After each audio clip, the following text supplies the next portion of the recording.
Kapag ganito makikita mo sa umaga, nakaka-smile ka. Makaka-smile ka. Dito yung sa kusina ko. Pangalawang ano na to siya. Pangalawang bulaklak na to sila. Ito yung pinatatapon ng amo ko na orchids. Tapos hindi ko siya tinapon kasi nga, alam mo kasi na ano pa siya. Mamulaklak siya. Habang may buhay, may pag-asa. Charot. Yan siya. Dati yung ganyan sa itaas, yung walang bulaklak. Ngayon naman, umano na naman siya. Siya guys, yung bintana ng amo ko. Yan yung pulo. Walang tubig. Kaya magamot na siya.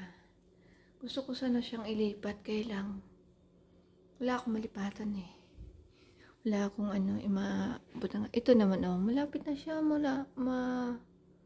basta, ganda.